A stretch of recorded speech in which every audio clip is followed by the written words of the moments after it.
Good morning students. कौन सी class? BSc first. ठीक है, बीएससी फर्स्ट में अपन पढ़ रहे थे सॉलिड स्टेट। ठीक बेटा जी, थोड़ी बहुत बातें कर ली थी सॉलिड के बारे में कि सॉलिड क्या होता है। पदार्थ की वह अवस्था जिसका आकार व आयतन क्या हो निश्चित हो, ठोस अवस्था कहलाती है। ठीक है, तो पहले हेडिंग लगाएगा सॉलिड स्टेट, ठोस अवस्था। ठीक है, इसकी डेफिनेशंस की बात कर ली थी अपन ने। ठीक है, सारी बातें कर ली थी। उसके बाद में ठोस के दो प्रकार पड़े। ठोस अवस्था क्या होता है? वह अवस्था जिसके आकार व आयतन क्या हो निश्चित हो, सॉलिड स्टेट कहलाती है। ठीक है, और इसका घनत्व क्या होता है? उच्च होता है। ठीक है, ये रिजिड और इनकम्प्रेसिबल होता है। ये छोटी मोटी बातें तू याद कर लेना कि सॉलिड क्या होता है, हालांकि तेरे लिए पूछेगा नहीं। ठोस के प्रकार। ठीक है, पहला पॉइंट अपन ने डिस्कस कर लिया था। दूसरा अपन ने पढ़ा था ठोस के प्रकार। ठोस के प्रकार। ठीक है, ठोस के दो प्रकार पढ़े अपन ने। जो पहला ठोस का प्रकार पढ़ा तूने वो पढ़ा गुरुजी मैंने जो पहला ठोस का प्रकार पढ़ा वो क्रिस्टलीय ठोस। ठीक है, जो क्रिस्टलीय ठोस। क्रिस्टलीय ठोस को इंग्लिश में क्या बोला अपन ने? Crystalline solid. दूसरा जो पढ़ा अपन ने कौन सा पढ़ा बेटा? एक क्रिस्टलीय ठोस। कौन सा ठोस? एक क्रिस्टलीय ठोस। इसको इंग्लिश में क्या बोलते हैं? एमोर्फस। क्या बोलेगा इसको?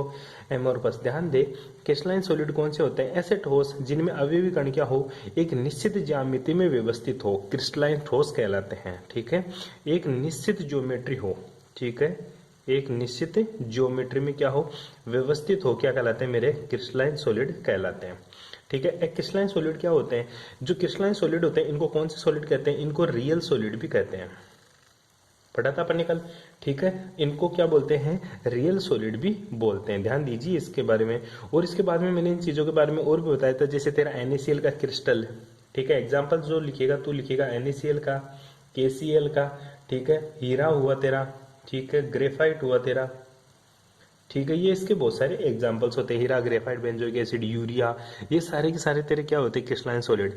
क्रिस्टलेट सॉलिड मतलब एमोर्फस। एमोर्फस सॉलिड क्या होते हैं? जिनका कण एक निश्चित ज्योमेट्री में क्या होते हैं, मतलब एक फिक्स ज्योमेट्री ना हो, मतलब कणों का कोई निश्चित अरेंजमेंट ना हो, फिक्स अरेंजमेंट ना हो, क्या कहलाते हैं? क्रिस्टलेटोस। उदाहरण के लिए बोला था मैंने, क्या लिखना तेरे को? लकड़ी। ठीक है, कांच। इसी के साथ मैंने बोला था प्लास्टिक।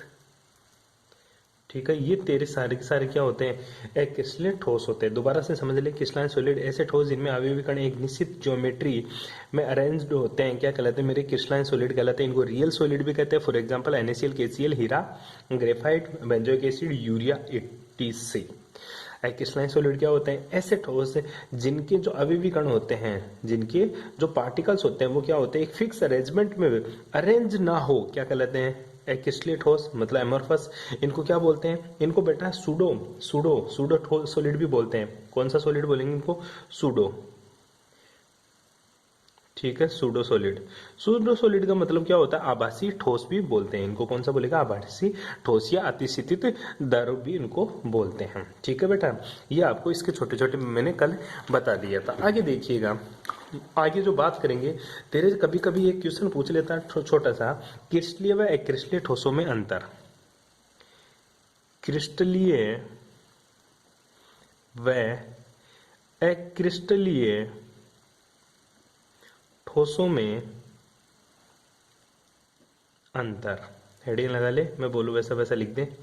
ठीक है, क्रिस्टलीय और अक्रिस्टलीय ठोसों में अंतर। ठीक है, इधर लिख लेना प्रॉपर्टीज मतलब गुण, गुण के आधार पर। इधर लिखना तू क्रिस्टलीय सॉलिड। ठीक है, कौन सा सॉलिड लिखिएगा? क्रिस्टलाइन सॉलिड, क्रिस्टलीय ठोस। ठीक है, यहां पे क्या लिखिएगा बेटा? इधर लिखिएगा अक्रिस्टलीय ठोस, एमोर्फस। अक्रिस्टलीय ठोस, इंग्लिश में क्या बोलेंगे उसको? एमोर्फस। ठीक है, कौन कौन सी प्रॉपर्टीज होती है जिसके बेसिस के ऊपर अपन क्रिस्टलीय और अक्रिस्टलीय सॉलिड को डिफाइन करते हैं? ठीक है, डिफरेंस लिखना आपको। सबसे पहले मैं इसकी नेचर के बारे में बात करता हूँ कि गुरुजी इसकी जो प्रकृति होती है, नेचर, ठीक है, वो कैसा होता है। जो क्रिस्टलाइन सॉलिड होता है इनका जो नेचर होता है वो क्या होता है गुरुजी? इनका जो नेचर होता है रियल होता है। रियल मतलब वास्तविक होता है। कौन सा नेचर होता है इनका? वास्तविक होता है। क्रिस्टलीय ठोसों का नेचर क्या होता है? वास्तविक। और क्रिस्टलीय ठोसों का नेचर कैसा होता है गुरुजी? आभासी। कैसा होता है बेटा? आभासी। आभासी को क्या बोलते हैं? सूडो। ठीक है, ध्यान दीजिए। दूसरी बात करते हैं इनकी ज्योमेट्री। क्या बात करेंगे? ज्यामिति, जो क्रिस्टलीय सॉलिड होते हैं उनकी ज्यामिति कैसी होती है वो देख। इनकी ज्यामिति क्या होती है, निश्चित होती है। क्या होती है, निश्चित होती है। और इनकी जो ज्योमेट्री होती है वो क्या होती है, अनिश्चित होती है। ठीक है, ध्यान दीजिएगा। इसी तरह अपन बात करेंगे जो इनका मेल्टिंग पॉइंट, गलनांक। कौन किसकी बात करेंगे, गलनांक की। मतलब जो क्रिस्टलाइन सॉलिड है इनका जो गलनांक होता है बेटा, ये क्या होता है, फिक्स होता है, मतलब वही निश्चित होता है। और ये क्या होता है गुरुजी, अनिश्चित होता है। क्या होता है, अनिश्चित होता है। मतलब ये अनिश्चित होता तो होता क्या है गुरुजी, ताप की एक परास में होता है। क्या होता है, ताप की एक परास में होता है। ठीक है, सारी चीजें बताऊंगा। ज्योमेट्री निश्चित होती है, बता ही दिया था तेरे को।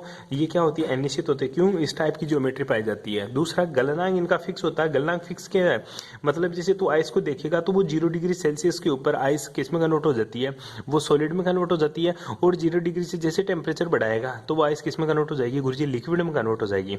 ऐसा नहीं है कि धीरे धीरे पिघलेगा। लेकिन ध्यान दे, जो तेरी लकड़ी होती है, तेरा कांच होता है या तेरी जो प्लास्टिक होता है, जब प्लास्टिक को तू जलाता है ना तो वो धीरे धीरे लिक्विड में बदलती है, धीरे धीरे जलती है। ऐसा नहीं कि एक साथ पूरी जल जाएगी या एक साथ पूरी लिक्विड में कन्वर्ट हो जाएगी। इसलिए एक ताप की परास में क्या होते हैं, इसलिए जो एक रेंज होती है, टेम्परेचर की एक फिक्स रेंज होती है, उसमें क्या होते हैं, ये मेल्ट होते हैं। आई बात समझ में। नेक्स्ट देख, अभी भी कणों की व्यवस्था। ठीक है, इनमें जो कणों की व्यवस्था होगी वो कैसे होगी, कणों की व्यवस्था, अरेंजमेंट ऑफ आर्टिकल्स। ठीक है, अरेंजमेंट ऑफ आर्टिकल्स होता है ना, तो जो क्रिस्टलीय ठोस होते हैं ना, इनकी कैसी होती है, दीर्घ परासरी। कौन सी होती है, दीर्घ परासी व्यवस्था। ठीक है, दीर्घ परासी व्यवस्था को इंग्लिश में क्या बोलते हैं, long range order. Long range order. ठीक है, जो क्रिस्टलीय ठोस होते हैं, ठीक है, इनकी जो परासरी होती है वो कैसी होती है गुरुजी, ये लघु परासी होता है।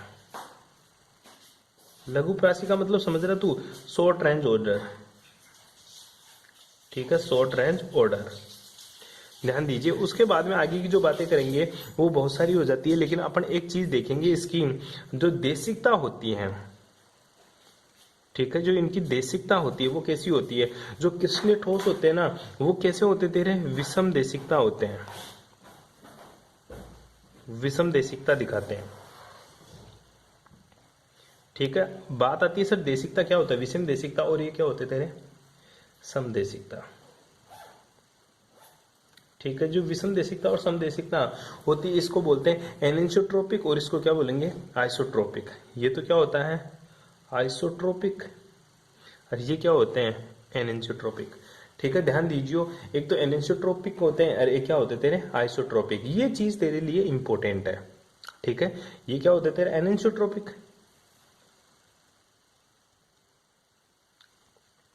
बस ये इंपॉर्टेंट है। अपने जो कोर्स में है, सिलेबस में है, वो ये नहीं पूछेगा तेरे को क्रिस्टलीय और क्रिस्टलीय ठोसों में अंतर स्पष्ट करो। वो तेरे से ये पूछेगा समदेशिकता और विषम देशिकता को समझाओ।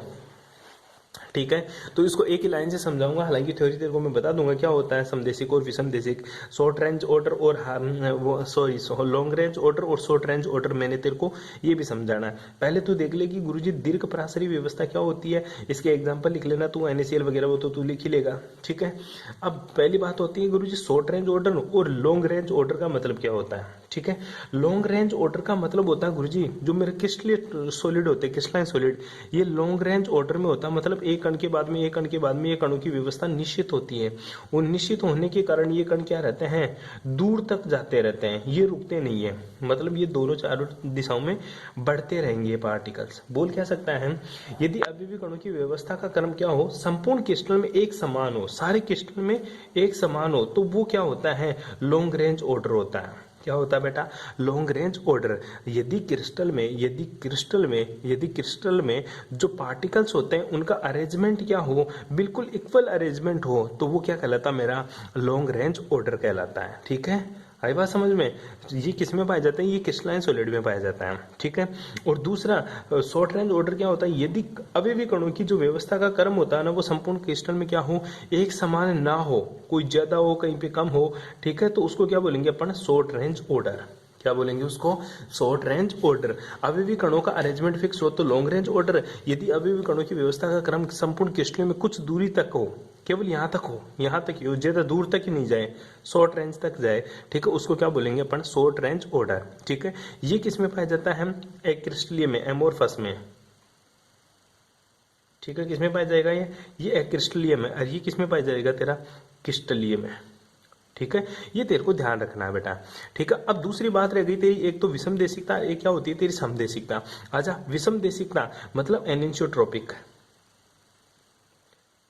ठीक है, एनिसोट्रोपिक होती क्या है, और दूसरा मेरा क्या होता है, आइसोट्रोपिक। दोनों में क्या अंतर है गुरुजी।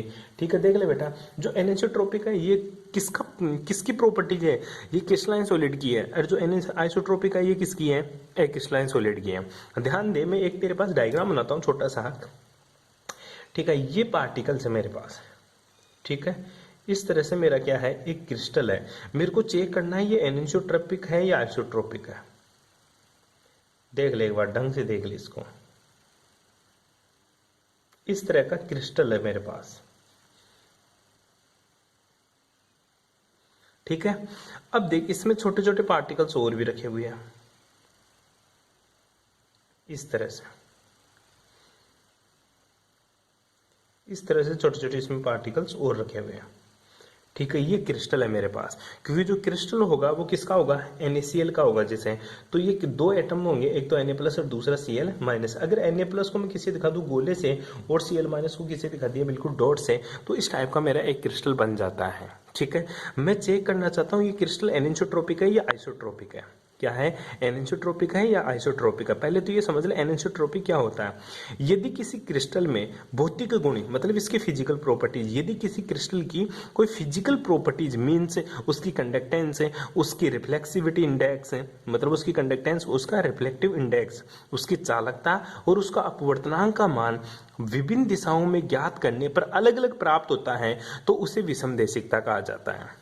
तो उसे क्या बोलते हैं अपने, विषम देशिकता। दोबारा समझ, यदि किसी क्रिस्टल में भौतिक गुण, चालकता, अपवर्तनांक का मान विभिन्न दिशाओं में ज्ञात करने पर भिन्न भिन्न प्राप्त हो तो उसे विषम देशिकता कहते हैं। ठीक है, अगर भिन्न भिन्न प्राप्त ना होकर एक समान प्राप्त हो तो उसे क्या बोलेंगे, समदेशिकता, मतलब उसे आइसोटोनिक बोलते हैं। यदि किसी क्रिस्टलाइन सॉलिड में डिफरेंट डिफरेंट डायरेक्शन में तू जाए, ठीक है, तो जो इसकी फिजिकल प्रॉपर्टीज है, लाइक उसका इंडेक्स कौन सा, रिफ्लेक्टिविटी इंडेक्स, लाइक उसकी कंडक्टेंस, अगर डिफरेंट डिफरेंट मिले तो वो एनिसोट्रोपिक मिलेगा, अगर सेम मिले तो वो क्या कहलाएगा, मेरा आइसोट्रोपिक कहलाएगा। फॉर एग्जांपल एक मैं बताता हूं तेरे को, अगर मैं इस बिंदु से एक डायरेक्शन से, इस बिंदु से एक सीधी डायरेक्शन में जाता हूं, ठीक है, इस बिंदु से एक सीधी डायरेक्शन में जाता हूं, तो मुझे पता चला इधर जो पार्टिकल्स हैं उधर दूसरा है, मतलब सारे के सारे क्या मिल रहे, सेम मिल रहे हैं। क्या मिल रहे हैं बेटा, सेम मिल रहे हैं। एक ही डायरेक्शन में जाने पर सारे के सारे पार्टिकल्स क्या मिल रहे हैं, मेरे को सेम मिल रहे हैं। ठीक है, ऐसे जाऊंगा तो। लेकिन अगर मैं इसी बिंदु से अगर इस डायरेक्शन में मूव करता हूं तो मेरे को अलग अलग पार्टिकल्स देखने को मिलते हैं। ऐसे निकलूं तो मेरे को अलग अलग पार्टिकल्स देखने को मिलते हैं। कैसे, इधर गया तो ऊपर मोटे मोटे, छोटे छोटे, मोटे मोटे, फिर छोटे, फिर इधर मोटा छोटा, इधर छोटा मोटा, इस तरह से पार्टिकल्स तेरे को देखने को मिलते हैं। एक ही बिंदु से दो अलग अलग दिशाओं में जाएं, अगर दोनों का नेचर क्या मिले, दोनों तरफ जाऊं तो सेम पार्टिकल्स मिले तो वो मेरा आइसोटोनिक, अगर अलग अलग मिले तो वो मेरा एनिसोट्रोपिक हो जाएगा। दोबारा समझे, एक क्रिस्टल में एक बिंदु से दो अलग अलग दिशाओं में जाने पर अगर सेम कैरेक्टर मिलते हैं, ये अगर सेम फिजिकल प्रॉपर्टीज मिलती है तो आइसोट्रोपिक होता है। अगर अलग अलग दिशाओं में जाने पर डिफरेंट डिफरेंट प्रॉपर्टीज मिलती है तो वो क्या कहलाता है, मेरा एनिसोट्रोपिक कहलाता है। आइए समझाते हैं इस चीज को।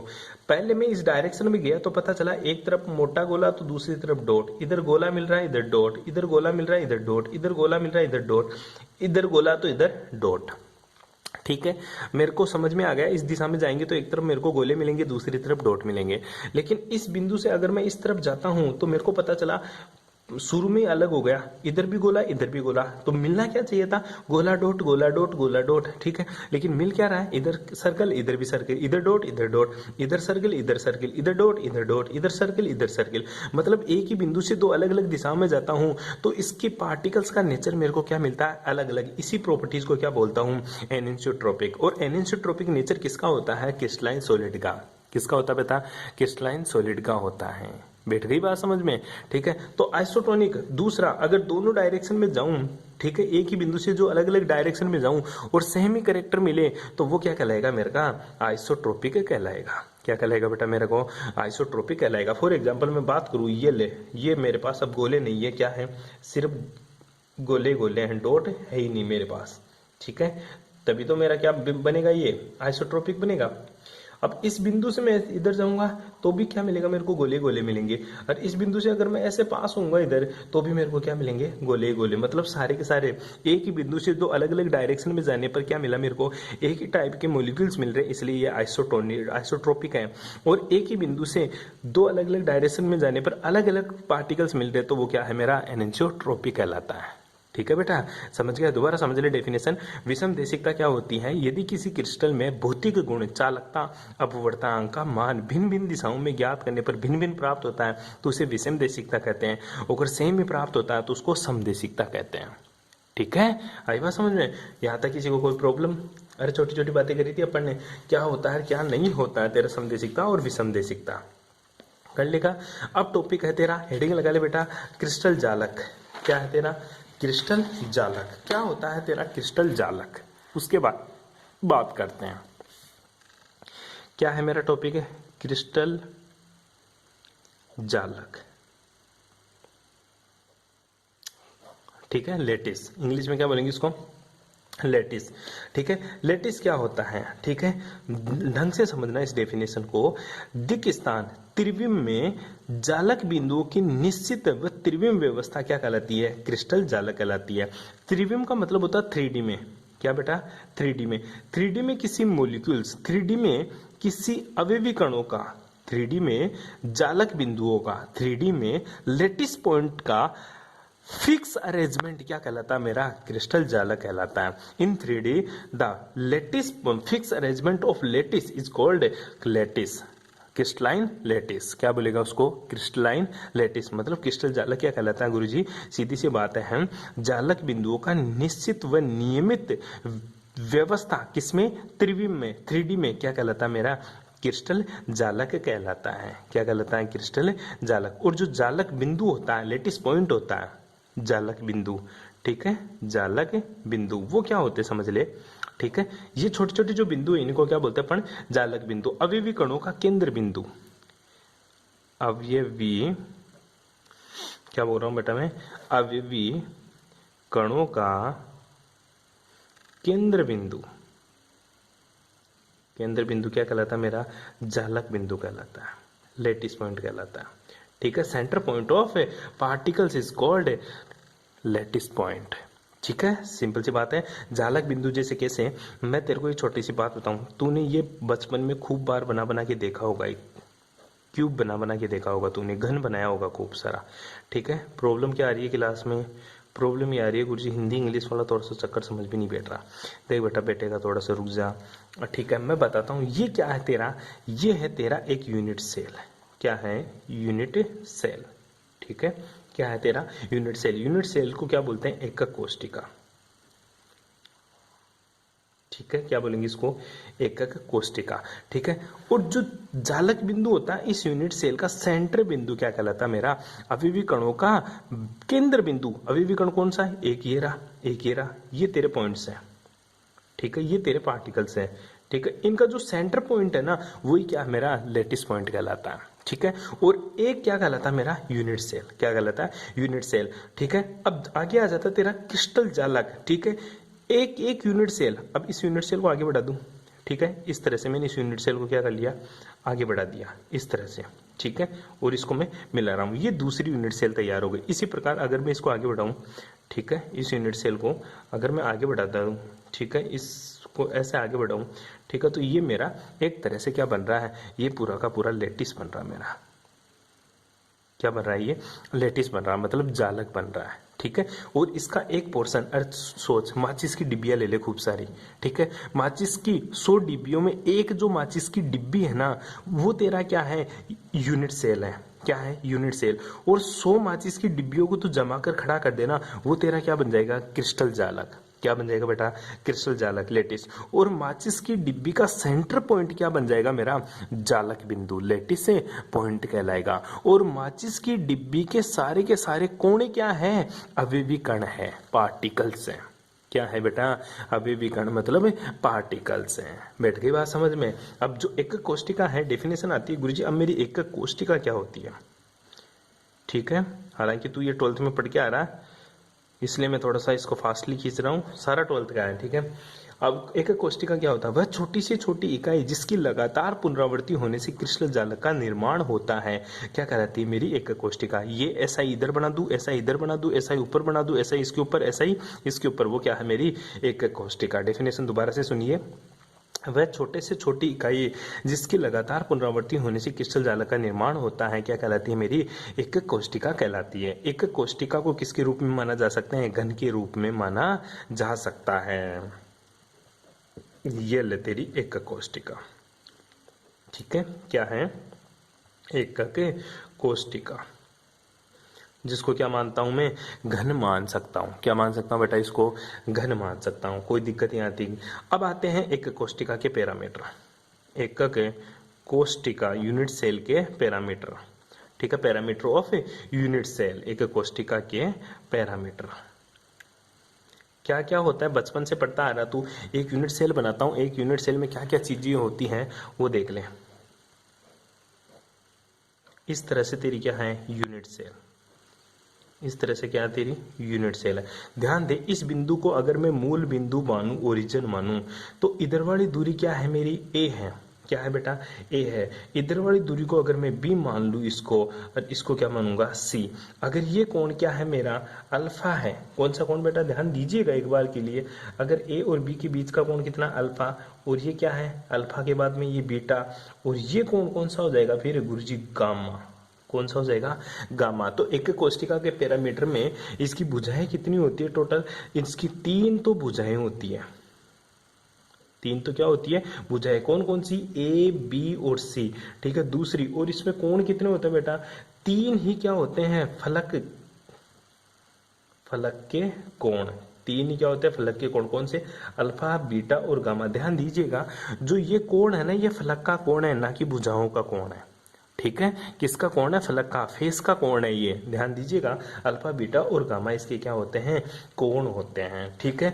एक घन में कितने सममिति तत्व होते हैं, ठीक है, symmetry elements in cube, symmetry elements in cube. एक घन में सममिति तत्व, ठीक है। एक घन में कितने सममिति तत्व होते हैं, ध्यान दीजिएगा बेटा। एक घन के अंदर बहुत सारे सममिति तत्व होते हैं, उनमें से जो पहला चीज लेंगे अपन वो है सममिति। घन की सममिति में क्या क्या चीज है, घन में पहला तो कितना होता है, केंद्र। केंद्र कितने होते हैं बेटा, 1, ठीक है। सेंटर कितना होता है, 1। फलक, फलक मतलब फेस, फेस कितने होते हैं, 6। एक घन में कितने फलक होते हैं, 6, ठीक है। तीसरा कॉर्नर, कॉर्नर मतलब कोने। कितने कोने हैं बेटा, 8। काउंट कर ले, 1 2 3 4 5 6 7 8 कोने। ये बीच में सेंटर एक है। फलक काउंट कर ले, इधर वाला, ऊपर वाला, इधर वाला, नीचे वाला, 4 5 और एक पीछे वाला 6, ठीक है। इसी तरह चौथा पॉइंट, घन में किनारे कितने होते हैं, एजेज कितनी होती है, ठीक है। किनारे काउंट करो, 1 2 3 4 5 6 7 8 9 10 11 12। टोटल किनारे कितने होते हैं, 12। तू काउंट करना, अगर होते हैं या नहीं होते ऐसा मेरे को तू बताएगा, ठीक है बेटा। एक घन में केंद्र कितना, 1, फलक कितने, 6, कोने कितने, 12, सॉरी 8, और किनारे कितने होते हैं, 12 होते हैं। ये घन की बातें होती हैं, ठीक है। बाकी की बातें करेंगे पर नेक्स्ट क्लास में। Thanks for cooperation.